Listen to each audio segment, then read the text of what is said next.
Hello. Let me just get. So, thanks, Julie. There is absolutely no pressure to be preaching. Well, not preaching because I'm not going to preach. I'm just going to share, like Dave says, my story. If I can find the proverb. I did have it, but then I got excited and I jumped up with so much excitement. Oh, my word. Okay, forget it. I can't find it. Hold on. I'm so sorry. Okay, got it. So first of all, can I just say thank you so much to Dave and to Julie for asking me to come here and share what God has done in my life over the last 27 years. I'm still a baby. So, the journey that I've been on, that I am about to explain to you guys and share with you guys, I don't stand here and do that with pride. I don't do it because I'm proud of where I was or who I was. I stand here and share these things with you because I simply want God to be glorified. And so I grew up in a non-Christian family, no religion whatsoever. It was very much hated in my household, and my dad liked to drink, and he can drink, he can put away a good couple of beer, and with that was drinking and drugs, and not super hard drugs, but it was still drugs at the end of the day. And I grew up in that, and that's all I knew. Guaranteed every weekend, either a Friday or a Saturday, our door would be kicked off the hinges by the police, because my dad was dealing. He was dealing in drugs, and they never found anything in the house because he was very smart. And but for a child to have that experience is quite horrendous and hard, because you know that when you finish school on the Friday, 3 o'clock, and you run home because you're so hungry, and you're eating your dinner, between the hours of 6 o'clock and 11 o'clock, the door is going to come off the hinges. But that was just life for me, and I grew up to believe, I was maybe 6 or 7, and I thought I was the coolest kid in the block because the police were always there. And looking back, it's like, are you for real? But that was my life, and I loved it. I loved the attention. I loved it. The police would come to the door. I loved it. My dad was this big guy, and people were afraid of who he was. And I was like, when I was fighting with people, I'd be like, do you know how my dad is? Do you know his name? And that's how I would often get out of a fight. And as I was growing up, for all my mum and dad were there, they were not there. On the day they were paid, they would ask my dad's friend, who we were brought up to call our uncle, and we still call him uncle to this day. He would ask our uncle to look after us. They would be back within the hour, or this 2 hours, or however long, and they wouldn't come back for days. And they would go to London, or they would go to England, and they would cash their money, and they would do drugs down there, and they would get drunk, and then they would have to hitch a ride back home. And so often we were in the same clothes. That's just what we done. We stayed in the next house next door, and but that was just normal life for us. It was normal life for me. It was normal life for my brother and for my sister. From the age of 4, you kind of very small. You know what's going on. You know what's right, and you know what's wrong. And on these occasions where we would be next door to my uncle's, a family member that belonged to him, he would always be there, and that was just normal life. We always hung out together, and we were children. He was older, of course, and then on these days where we would have to go there, my brother would be out playing football, and my sister would also be with him, and I was always kept in the house. And for 4 years, this guy abused me for the 4 years, and I could not. I knew that what he was doing to me was wrong. I knew what he was doing was wrong. But how does a child at that age tell somebody that what he's doing is wrong? And because this guy would tell me if I told anybody then I would get into trouble, and that my dad would be very angry with me, and that was not what you wanted. I did not want my dad to be angry with me, and so it was kept very quiet. It was just between him and I, and I'm very, this tiny wee child, and he would do what he'd done, and I became very, isolated. I didn't want to go then to my uncle's house. I didn't want to go because I knew when I went, this is what was going to happen. And then I got to a point where it was just, okay, it's going to happen, and I just need to deal with it.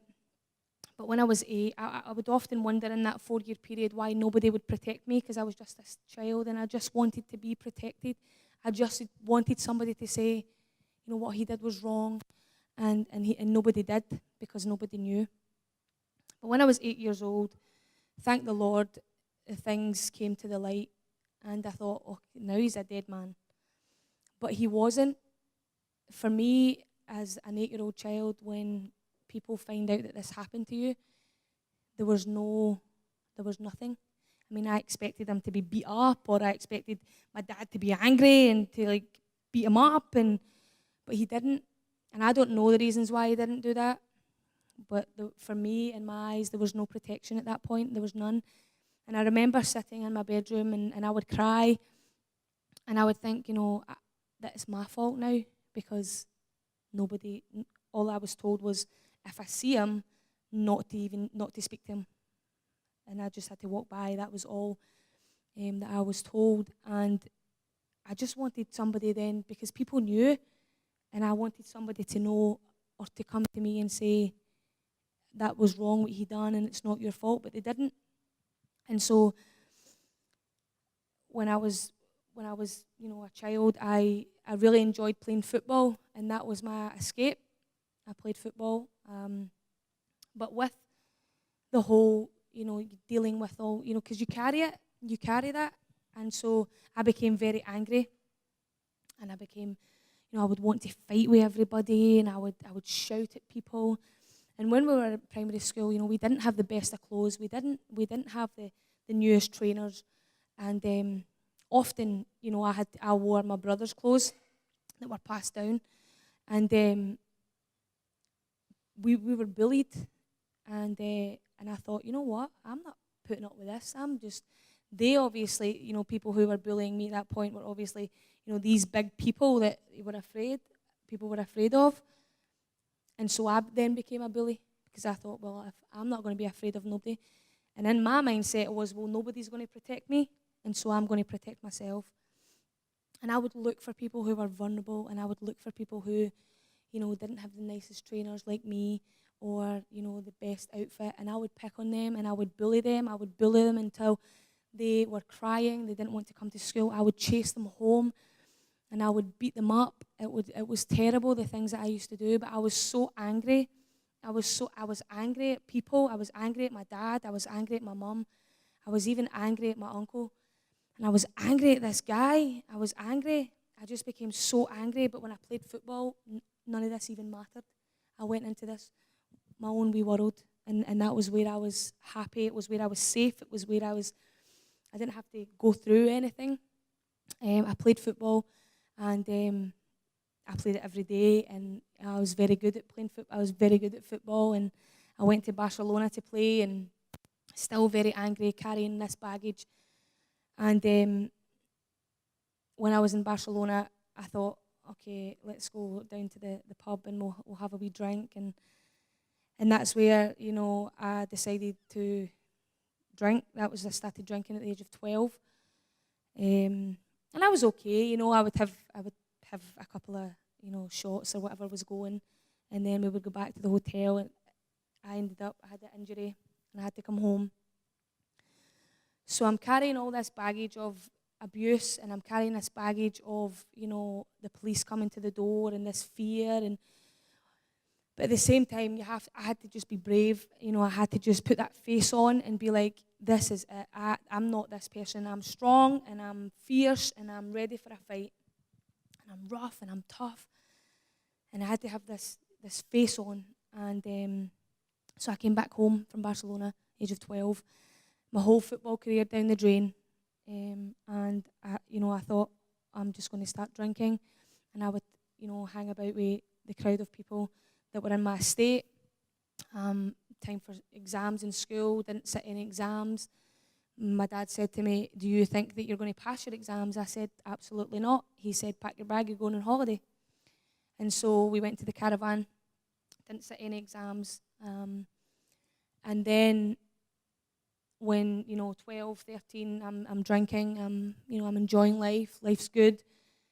Still carrying this, I'm angry, as soon as I get drunk, then whoever was next to me, it could have been the person that I'd been about with for the whole day, and we would fight, and I would always have knuckles, bust knuckles, and ready just to rock and roll and have a fight. I was ready. And every single day I woke up and I was ready for a fight. And started drinking, get drunk.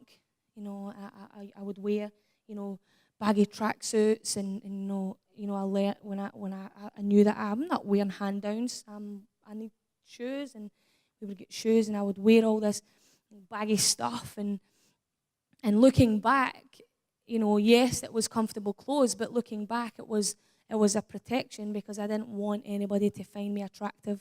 I didn't want anybody to, look at me and say, oh, she's really nice. And the people I was hanging about with, they were dating each other. And I never wanted that, because I was afraid of that. I was afraid of anybody that would get close to me was going to harm me and cause hurt to me. And I was not having that. And so I would have these, baggy tracksuits that were 5 sizes too big. And I thought I was the coolest kid in town. And I started, I'm drinking, I'm getting drunk, and then, of course, that doesn't take the pain away. It just numbs it. And, after a year or two of just drinking, then I'm not getting the same feeling with him when I'm drinking. It's just not doing, I'm just drunk. And so I started taking drugs. I started with cannabis. I would take that, 14. I was heavy on cannabis. I was in a lot of debt for cannabis, but with any drug, it will only give you a done for so long. And I needed something that would take this away, because I didn't know how to deal with it. I didn't know that I was, I knew I was carrying this, but I couldn't show that to anybody else, because it just wasn't allowed. We weren't allowed to show any emotion. And, I wanted to show emotion, but I just didn't know how to. I didn't know how to tell people that I was angry, or why I was angry, or I just didn't know how to do it. I was just a lost soul. I was lost, but I was fierce, and I was ready for a fight. And I was in a lot of debt for cannabis, and I wanted something stronger. So I started taking cocaine and speed and acid and the things that, would give you that high-flying feeling. I was always afraid of heroin, because I grew up in heroin, the street that I lived in. Praise the Lord, I didn't take heroin, but I took every other drug that was out there apart from heroin, because I wanted to feel important. I wanted to feel anything that wasn't disgusting, that wasn't horrible, that didn't make me feel dirty. And that the drugs were doing that for me. And I went on like that until, I was 17, 18. But in the midst of all that, I was very broken, very, lost, and I didn't know where to go. The people that I would do life with, we would run it. We would be together in a gang, if you like, of 12 of us, and we walked about as if we owned the joint.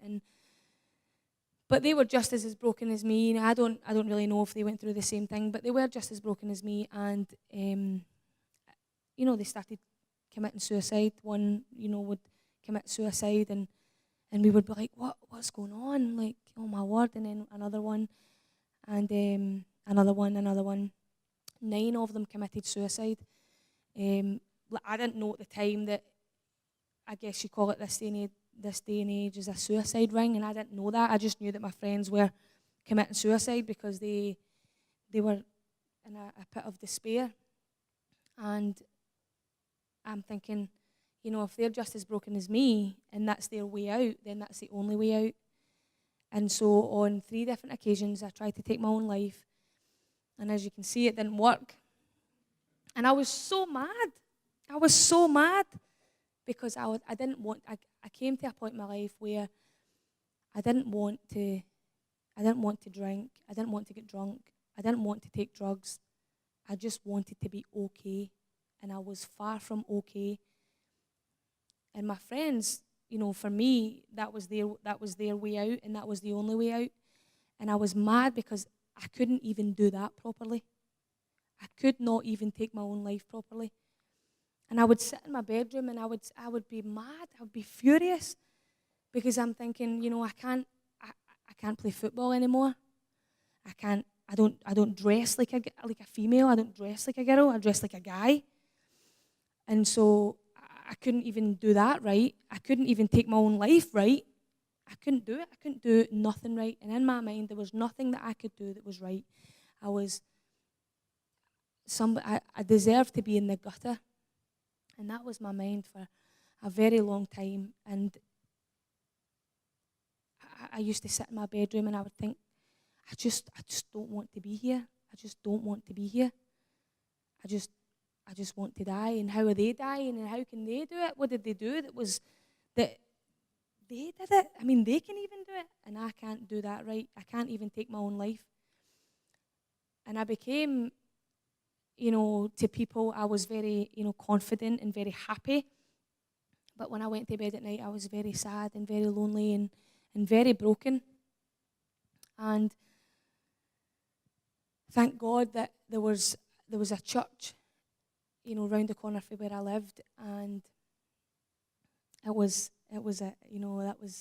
where, my life changed. And I always knew the church was there, and we used to go because we used to get sweets. So we used to go, and they would say, you come to church, you get sweets, we'll see you 11:30 Sunday. And we would go for sweets, and then we would leave. But I was angry. But I seen something in those people that I didn't have, and I wanted it, and I was going to get it one way or another. And I thought by getting that was waiting till a Saturday night until I'm full of the drink, and then I would break in the church. I wouldn't steal anything. I would just wreck their set. And I would, stand on their guitar and big holes in it, and I would wreck the joint. I'd kick all the chairs over, and I'd smash all the cups so that they couldn't have tea, and it was really, really bad. And then I'd think about how smart this is. I would turn up on the Sunday morning and tell them that it was me that done it. And I would say, and they say, oh, who came in that window? Oh, it was me. And so it was so crazy. And then they would say, well, you know that you shouldn't do that. And I was looking for anger. I was looking for them to shout at me. But they just didn't. They just loved me. And I was mad at that. I was mad at them, so I used to do it all the time. And I knew that church was there. And, there was a team from the US that was over. And at this point, I was probably about 19. And all the way through that, if God is chasing you, regardless of where you're from, who your family is, if he's chasing you, And I knew, but I was not ready to commit my life to him because I wanted an 18th birthday party, and I wanted to get so drunk. I wanted to get so crazy, relentless drunk, and that was probably why I didn't give my heart to the Lord when I was 18 years of age. But when I was 19, there was a team from the US, and they were there at the church, and they were a missions team, and so they were out in the field, and they were playing games, and I was walking by, and I was drunk, and this is maybe 2:00 in the day, and I had no purpose, so all my days were just getting drunk and taking drugs. That's what my life consists of. But one of the ladies, she comes up to me, and she pops her head through the fence, and she says, oh, where are you going? And I'm thinking, in my head, I'm about to punch her square right in the face just because I wanted to hit somebody. There was no reason for it. And she said, hey, where are you going? And I said, I'm going home. She says, hey, do you know Jesus loves you? And I thought, you are got to be joking me. And if there's any reason to hit her, this was it. And I didn't. I didn't hit her. Let me just tell you that. I didn't hit her. But I said, "Oh, away you go." And I kept on walking. But I was thinking about it, when I go home. I'm like, these people are crazy. Like, they come from the other end of the world, and they're like, to tell people that Jesus loves them. Like, why waste all that money? And then I would go home, and I knew that they were there because they get leaflets through the door, and they're in the street, and they're all up in your face. And so the next day, I purposely went by, and they were there again, and they said, "Hey, why don't you come in?" And I'm like, "Listen, hen, the only reason I'm going in there is to smash up that place. I'm not coming in here to sit with all used crackpots." And I wanted to, but I just couldn't. Because I had a reputation to uphold, and, if I went, then people would be like, "You're going to church, da-na-na." But, on the second last day, they were leaving on the Sunday, and I went. They were having this big event on the Friday, and I thought, I'm going to get fed. They were having pizza. They were having all this kind of stuff. I'm like, yo, I'm up there. And so I went on the Friday, and little did I know that Friday my life was going to change. And I went there, and they were doing this crazy drama thing, and there was like a huge cross on the stage, and like huge. I mean, it was huge. You would need a ladder to get to the top. It was huge, and there was this great big giant rope attached to the cross. And the guy that was preaching, the same girl that came to me and said, "Jesus loves you," she sat next to me, and I thought, you are joking. Like, you need to just get away from me. And I was mad at her, but she had something that I wanted, and I didn't know how to get that. I didn't know that it was God. I just knew that she was happy and that she was excited, and I wanted to be happy and excited.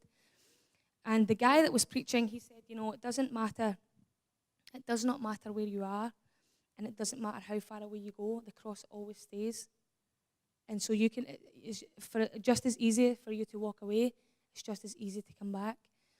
And I thought, wow, that guy's talking some sense. But I didn't want to tell people. I was like, man, I'm not admitting to that. And then they gave an altar call, and I was like, this is not happening today. So I left. And I went home, and it was the same thing over and over. Everybody's in the house is busy, everybody's drunk, and here's me, pretend I'm at this point where I'm drinking, and I don't even want to drink. I don't even want to. I'm just pretending to be, enjoy it. And I went to bed that night, and I said, God, I don't know if you're real. I don't know what these people are about, but something's missing from me that's in them. And then I went to sleep, and that was it. I didn't get struck with lightning, or I didn't get any of that. I woke up on the Saturday, I was no different. But I went to the church on the Sunday, and I stood there, and I said, somebody in this place is dealing drugs, and I'm going to find them.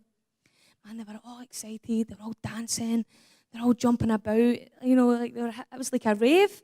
And I was like, man, somebody's dealing in here, and I'm going to find who it is, because I want some of that drug.